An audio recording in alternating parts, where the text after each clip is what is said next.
আজকে এখানে আসতে পেরেছি আমার পরম ভাগ্য যে আমি আজ সবার সাথে এখানে ঈদ মুবারক করতে পারছি এবং এত সুন্দর আয়োজন এইরকমভাবে নামাজ পড়া আমাদের রেড রোডে দেখেছি, তারপর আজকে পান্ডুয়াতে দেখলাম এবং অদ্ভুত একটা অনুভূতি হলো, ভীষণ ভালো লাগলো।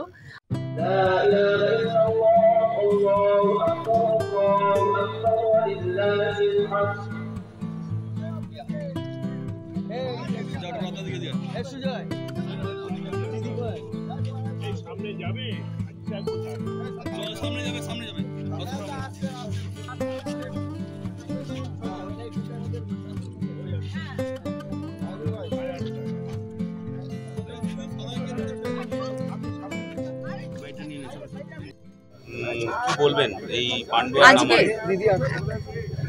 আজকে না দেখুন, আজকে সব থেকে আনন্দের দিন, পবিত্র ঈদ আজকে, এবং আজকে এখানে আসতে পেরেছি আমার পরম ভাগ্য যে আমি আজ সবার সাথে এখানে ঈদ মুবারক করতে পারছি এবং এত সুন্দর আয়োজন এইরকমভাবে নামাজ পড়া আমাদের রেড রোডে দেখেছি, তারপর আজকে পান্ডুয়াতে দেখলাম এবং অদ্ভুত একটা অনুভূতি হলো, ভীষণ ভালো লাগলো।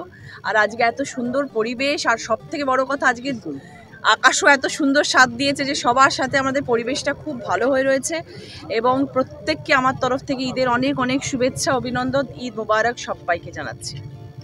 রেড রোডের পরেই তো এখানে বড় নামাজ হয়। হ্যাঁ, এবং সেটা আমি দেখতে পেলাম। রেড রোড দেখেছিলাম কিন্তু পান্ডুয়াতে প্রথমবার দেখলাম, এটা দারুণ লাগলো আমার। আশা করি পান্ডুয়া এমনি ঐতিহ্যপূর্ণ জায়গা, একদম পান্ডুয়া ঐতিহ্যপূর্ণ জায়গা এবং আজকের এই দিনটাও ভীষণ সুন্দর একটা দিন, পবিত্র একটা দিন। আজ পান্ডুয়াতে আসতে পেরে আমি ভীষণ খুশি। থ্যাংক ইউ সবাইকে, এবং সবাইকে, এত মানুষ এখানে এসছেন এবং সবাইকে আমার অনেক অনেক শুভেচ্ছা, অভিনন্দন। Thank you.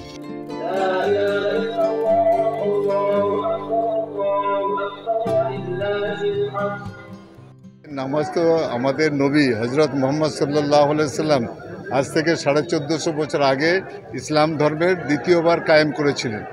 তখন থেকে ঈদের বকরিদের নামাজ 5 ওয়াক্ত নামাজ চালু হয়ে আসছে। বলেন এবার পান্ডুয়া থেকে পান্ডুয়ায় আমার যতটুকু জানা আছে 570 খ্রিস্টাব্দে ওখান থেকে এখানে এসছে, মানে আরব থেকে এখানে সাহাবিরা এসছে, তারপরে এখানে আস্তে আস্তে মুসলমান হয়েছে। মুসলমান হওয়ার পর পান্ডুয়াতেও আজকে ধরুন হযরত শাহ সুফি সুলতান রহমতুল্লাহ আলাইহ যে ওখানে আস্তানায় উনি যে শায়িত আছেন, মাজার আছে যেখানে, উনি আসার পরে এখানে পান্ডুয়ায় একটা ঈদের নামাজ, বকরিদের নামাজ, অন্যান্য নামাজ ব্যাপকভাবে শুরু হয়েছে আজ থেকে প্রায় 450 বছর আগে। কত মানুষ জড়ো হয়েছিল এখানে আজকে? এখানে দেখুন ঈদে বকরিদে তো এখানে 15-20 হাজার মানুষ জমায়েত হয়। কলকাতা রেড রোডের পরে দ্বিতীয় বৃহত্তম জমায়েত হয় পান্ডুয়াতে এবং মালদায়, মুর্শিদাবাদে এবং মালদায়, সুজাপুরে। সেই এখনো প্রথা সেই চলে আসছে। পান্ডুয়ায় মূলত 158-59টা গ্রাম আছে, তার মধ্যে 59টা গ্রামে ঈদের নামাজ হয় সম্মিলিতভাবে। সবথেকে বড় নামাজ হয় এখানে 20,000, কোনো সময় 25,000, ঠিক থাকে না, 15,000। আর হচ্ছে আপনার আস্তানা মসজিদ হযরত শাহ সুফি সুলতানের যেখানে মাজার আছে, ওখানে 10-15 হাজার মানুষ জমায়েত হয় ঈদের নামাজে এবং বকরিদের নামাজে। আজকে কত লোক হয়েছিল? আজকে তো আপনারা বলতে পারবেন, আমার ধারণা 15,000 হতে পারে।